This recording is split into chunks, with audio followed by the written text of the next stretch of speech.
Welcome to Ladies Talking Leafs. I'm Chris. And I'm Sil. And a big announcement in case you didn't see it come across our social media channels. Ladies Talking Leafs is a finalist in 2 categories of the Sports Podcast Awards. Yes, we are the 2024 Bronze Award winner for Best Hockey Podcast. And now we're the 2025 finalist for Best Hockey Podcast. And we are also up for the Diverse Voices Award. We want to thank the industry selects from the podcast industry, who looked at our show and made us a finalist in these 2 categories. And of course, we couldn't get nominated at all without you, our audience, listening and watching our show all year long. And we thank you so much. Now we need your vote to help us win in both categories. So we have posted the links to vote in our social media profiles and on YouTube as well, in our YouTube profile. And the links are also in our show notes. So wherever you are listening, or if you're watching on YouTube, just scroll down to the bottom of the episode page and you'll find the links there. And we'll be posting reminders. Don't worry about that. We'll be posting reminders right up to the deadline of January 13th.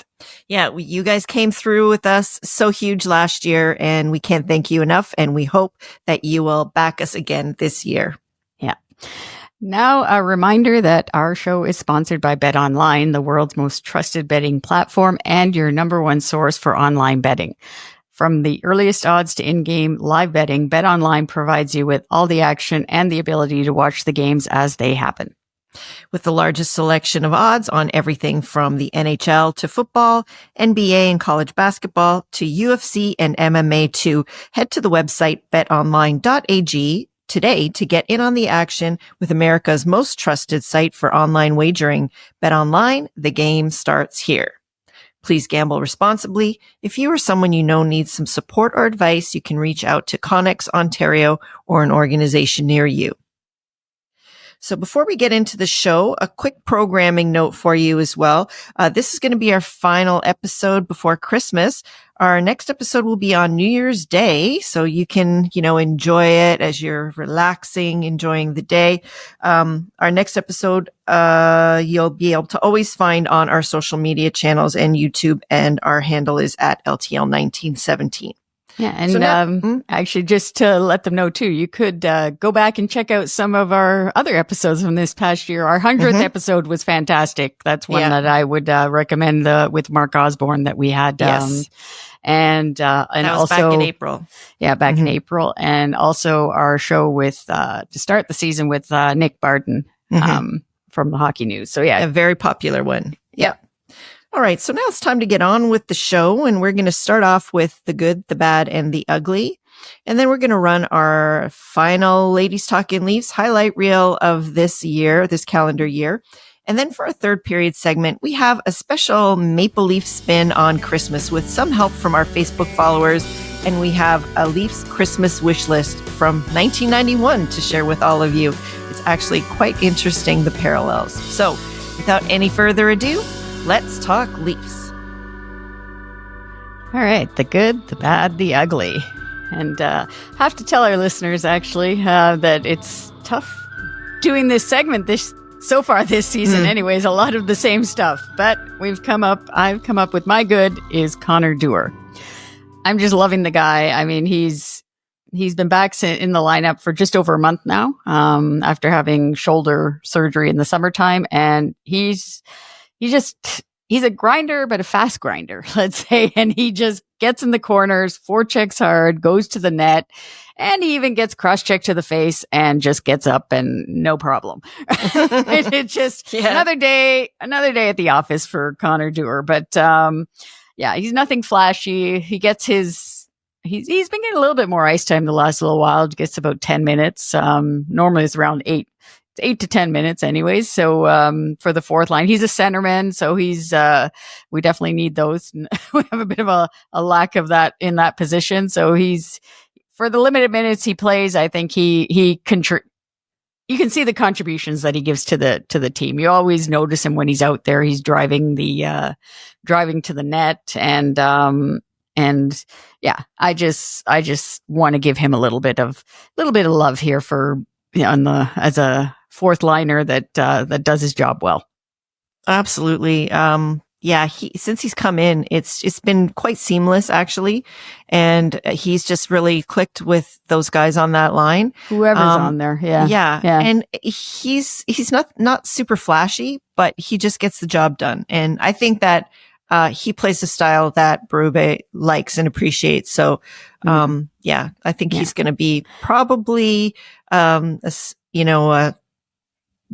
on that line for the rest of the season, barring anything bad happening, which, we don't want to talk about that. Yeah.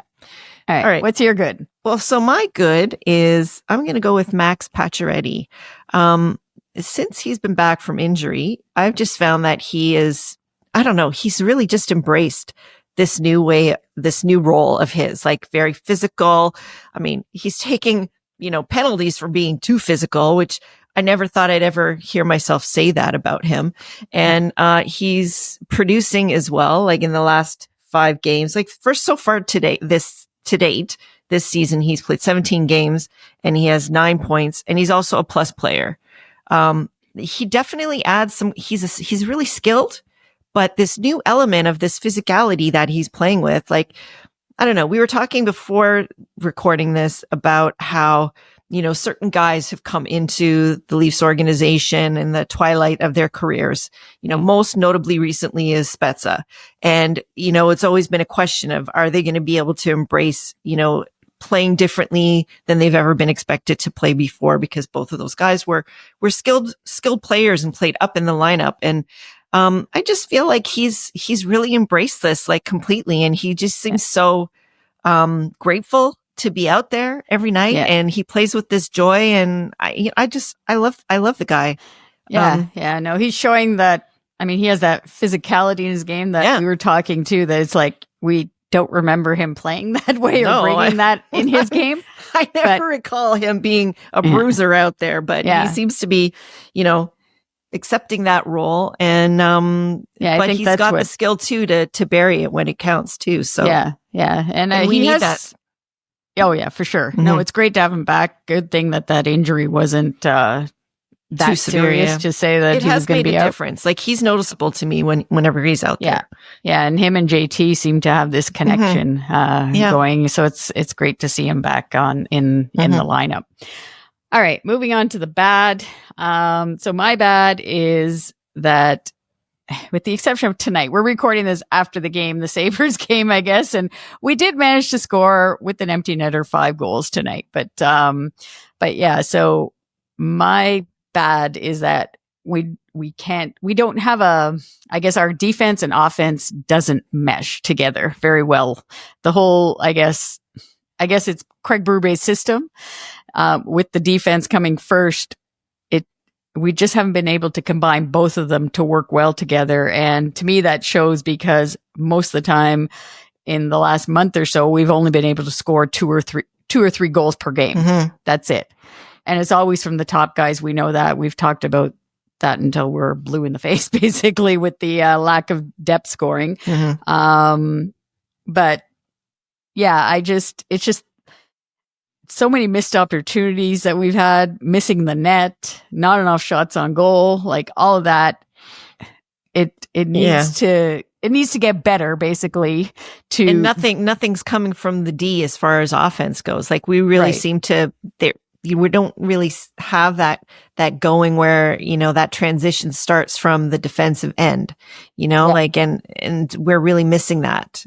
Yeah. So, and I don't know if it's the combinations right now, like because of the injuries or what, but I don't know, because we're so improved in the defensive part of the game. Yeah. But then we're down, not actually that much from I think we're down like not quite 1 goal per game from last year, from under Sheldon Keefe, but still that extra scoring, to me, it makes a difference. I don't know. Maybe it's because the games were a little bit more exciting last season when we did get that extra goal scoring. But I just like to see the team, I guess, combine the defensive part with the offense a little bit better, so that, so that we can, I guess, have more of a complete game that way.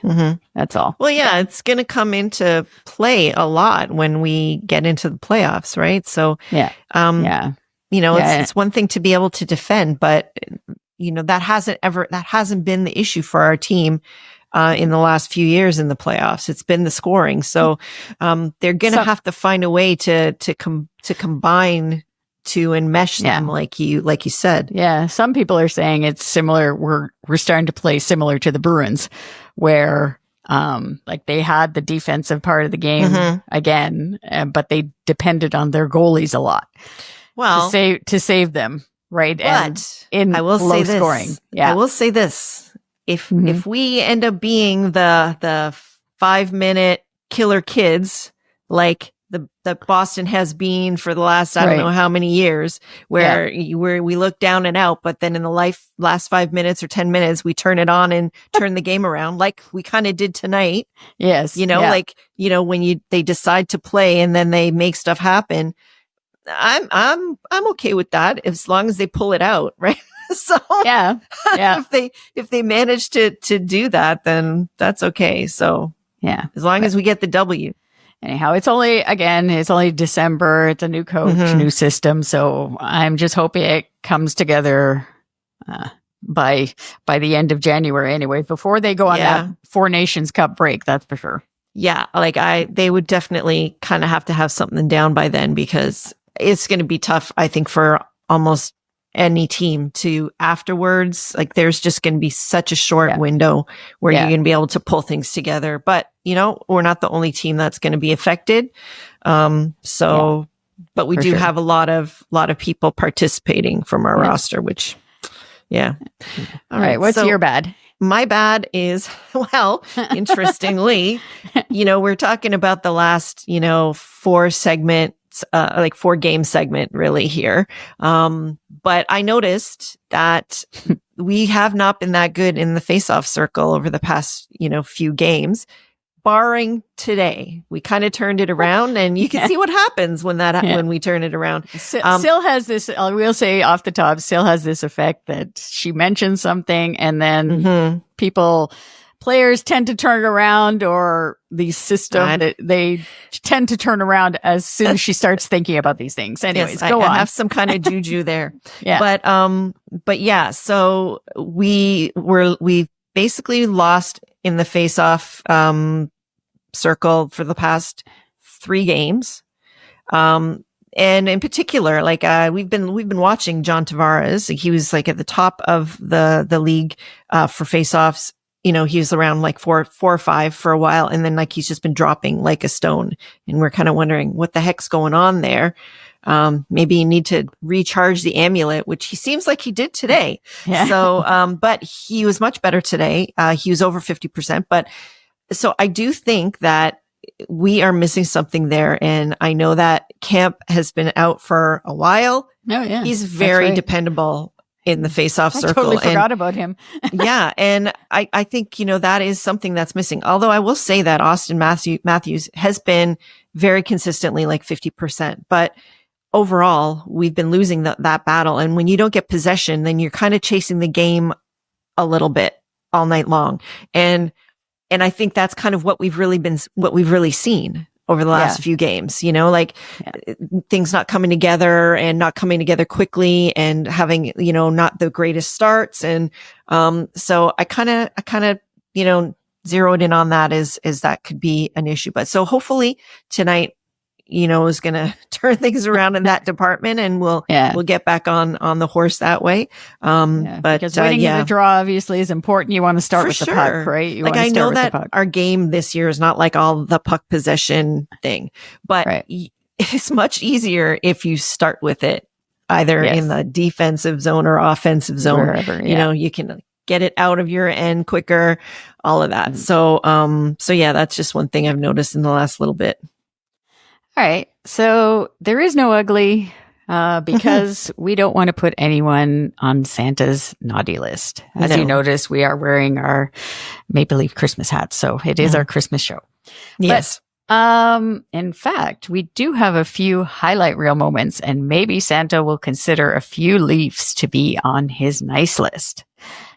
So let's roll the Ladies Talking Leafs highlight reel. Okay, so coming in at number 3, and sadly he got hurt, but Anthony Stolarz, hopefully he'll be back soon. Anyway, he stole that game for the Leafs in New Jersey, stopping 38 out of 39 shots. And after making a big save, he should have got an assist on Austin Matthews' overtime winning goal as well. Yeah. And you could tell how important that was to him that they get that win. Oh, yeah. But again, that was like another game where they came out like so flat, such a slow start. Yeah. He held them in, and I am just glad that they pulled that one out for him. Yeah, I couldn't believe he didn't get an assist. I looked twice at the stats. I was like, what? I'm like, how?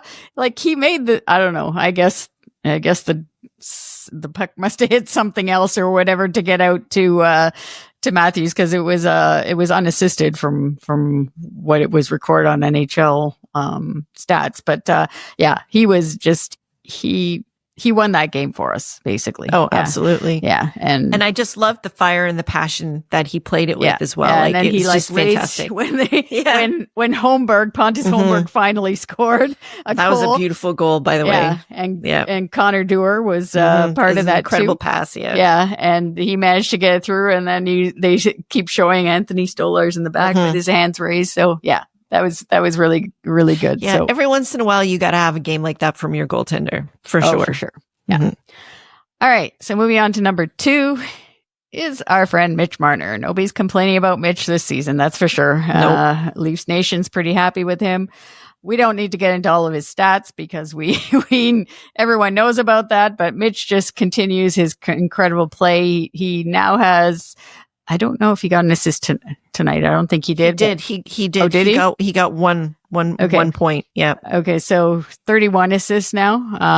And so depending on what, I believe it was Kucherov that he was tied with, at 30 assists. So depending if Tampa's playing tonight, I have no idea. But yeah, he's third basically in the NHL for assists. With 31, and he leads the Leafs now with 41 points then. Yeah. So I might have to check on that, but I think that he did get that assist. Yeah. But anyways, regardless. In the dying hours of the dying minutes of the game. Yeah. Yeah. But regardless, he is leading the Leafs in points, and the guy's just incredible out there with some of the moves that he makes. It's just Magic Mitch all over again. Yeah. All right. So coming in at number 1, we're going to give it to Jake McCabe. And it's because when Austin Matthews lost his skate blade and was struggling and stuck on the ice, he dragged his teammate and gave him a big push at the end to get him to the bench. This happened in the game versus the Wings. So anyway, I think Santa would be very proud of McCabe for helping his teammate out in this way. That's right. Definitely on the nice list. Yeah. I had a laugh. When I saw that, like, you see this, I mean, Austin Matthews is a pretty big guy. And I thought he really had to like pull him a little bit, and then he just gave him an extra shot with a stick, like, to get him to the bench. And yeah, I know it's just so wild that when that happens, like how out of control it is. It's just impossible. Yeah. So it's just so weird when that happens. It seems like with all these the skate blades that pop in and out, like we're seeing that a lot more lately, like with people, getting caught on the ice in weird moments like that. But anyway, Jake McCabe really did his teammate a solid there by helping him and his whole team actually, to get him off the ice quickly. Yeah. And all of that. So at the bench, they were kind of pulling him in too. So So he's definitely worthy of number 1. Santa would approve of that. Definitely. Yeah. All right. So we all know Santa makes a lot of Leaf fans happy with some great gifts at this time of year. And so for our third period segment, we're going to highlight a few of them, and we're going to go all the way back to 1991 for a special Maple Leafs Christmas wish. All right. So, we asked our Facebook followers to leave us a comment with their best Maple Leaf gifts. And the first one we are going to highlight is from Teresa Polito. So she has a Maple Leaf hamster that plays Stompin' Tom's good old hockey game. Teresa did say that she has received a lot of Leaf gifts, but this one is unique and special to her. So I was just trying to imagine like the good old hockey game with a hamster playing that. I that thought had to have been like the 80s or 90s when those those singing and dancing and moving toys were all the rage. Yeah. But that's actually hilarious. I'm going to see if I can try to find some footage of something like that to see what that looked like. Yeah. But definitely for sure unique. That is unique. Yeah. Yeah. Anyway, so another one that came in is from one of our top fans on Facebook, Paul Baker, and his best Leaf gift was the first one that he can remember. And he said he and his brother got hockey sticks and Leaf jerseys. And he mentioned that the jersey material wasn't the greatest. It was like kind of scratchy material, but he and his brother still loved their gift so much. And he actually even sent us a picture of them from that time. He's the older one, and we're going to put that in on our video. So if anybody wants to check that out, they can check it out on our YouTube feed, and we will include that. So we thank him very much for sharing that picture with us as well and sharing the story. Yeah, that was a great story. And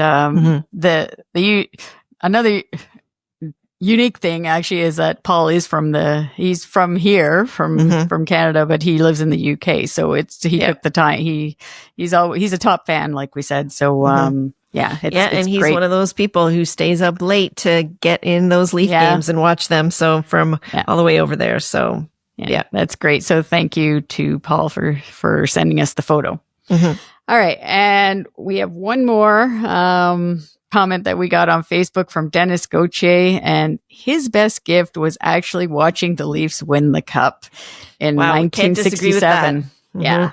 And that must have been something. Obviously there's generations, including us, that have not seen that. So wow. And Dennis, we always have hope that Santa will give us our yearly Christmas wish for the Leafs to win the cup. It's going to happen.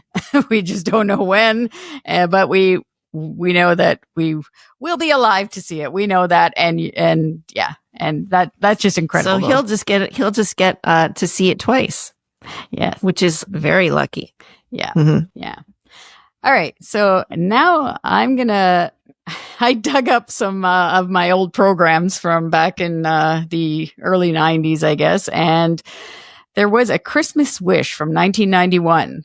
At the time, the head coach of the Leafs, it was Tom Watt. So he was 2 seasons as head coach. So this was the year before Pat Burns, or the season before Pat Burns joined the Leafs. And it was interesting, the parallels, like Syl said off the top. So I'm just going to read a couple of lines here. So they asked the coach what he wants from Santa this year. And so he said, well, I would like all of our players, the goal scorers, to score the goals that we expect them to score. And even the players that we don't expect to score goals, not just to be satisfied with being a good defensive player, but to put the puck in the net. All right. So that's kind of similar here. We're getting there. And, and then the other thing that was interesting, he said, and I'd like to have a healthy Wendell Clark back in the lineup. He's been out for so long, that you forget that you've got that bonus of the captain, that he will come back. And, it's very important that we get him back in the lineup. And he said that we haven't put the C on anyone else, and we're not going to put the C on anybody else. Wendell Clark is the captain of the Toronto Maple Leafs. He's not only our leader on the ice, but he's our emotional leader off the ice as well. And then it ends with saying, Maple Leaf fans everywhere hope Santa indeed is listening. So that, when it comes to the captain, that's kind of similar to what we just went through with Austin Matthews being out of the lineup. And it's just the meaning of being the captain of the Toronto Maple Leafs. And, and, hoping that, for us at this time, that Austin is 100% and he's just going to continue to get better. Cause to me, I feel like he's still not totally all there yet. So it's going to take a little bit of He's time, a little but bit, yeah. hopefully And he will. Here's my hockey night in Toronto from 1991. In case see, what I love about the Leafs too, back when they used to have these programs, is that it's their program, but And they're they put, putting like, the visiting team on their player.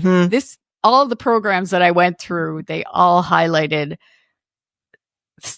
players from the visiting teams, right? You know, and I remember when we used to go to games, we've been going on many road trips back then too, and none of their programs focused on the Leafs.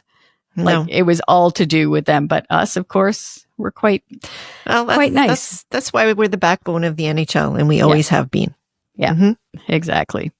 All right. So, so as mentioned at the start of the show with the Christmas holidays, we are going to take a bit of a break, and we will be back on January 1st. In between now and then, the Leafs play 4 games at home and 3 on the road. A lot of back-to-backs too in this stretch. Yeah. It's like they're squeezing them all in right now. Yeah. Anyway, they're going to start it off on the road with a visit to Dallas on Wednesday. That's actually going to be a huge game for us. Yeah. And then they travel to Buffalo to play the Sabres again on Friday night. So I guess it will be a revenge game for the Sabres especially because the whole rink will be full of Leaf fans. So, then they're going to come home on Saturday night. Like we said, is a back-to-back there, and they're going to be playing the New York Islanders. Their 6th set of back-to-back games so far this year.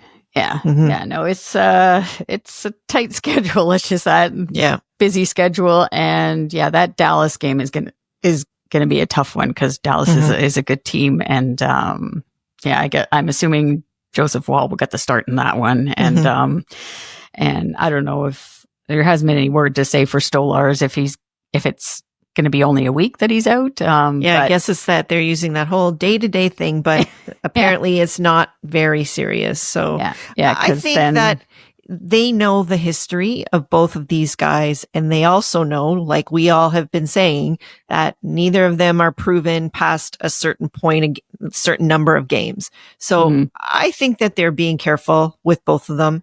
Yeah. And they should, because they're 2 really good guys. It's an excellent tandem.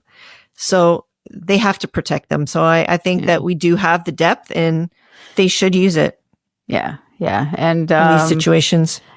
And I would expect Wall to play in Buffalo too then, and give Hildeby.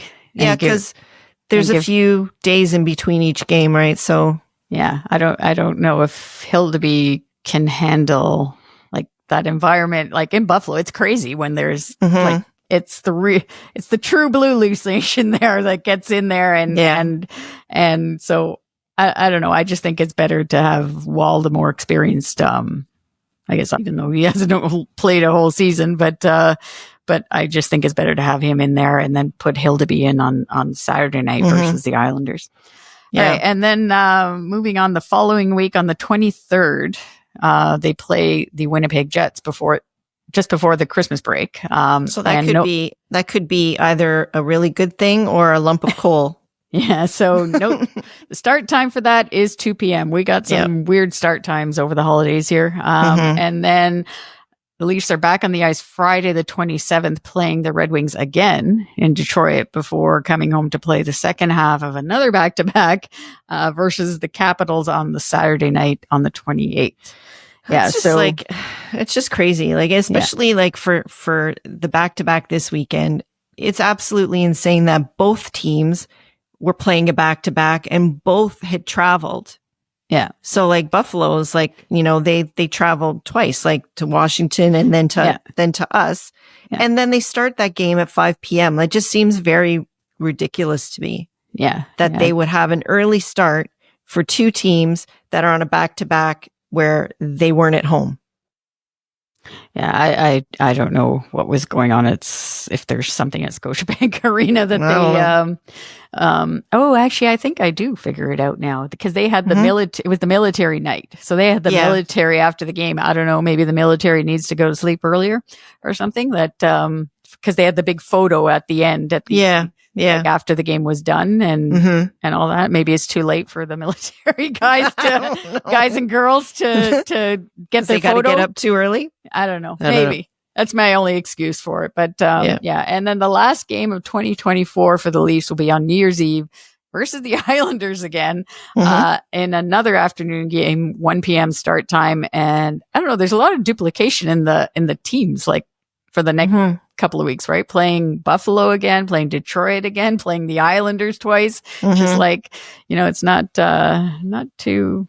I guess not too many divisional matchups in this stretch, that's for sure. Yeah. Well, actually, Detroit and Buffalo. Funnily, I don't consider them the divisional matchups.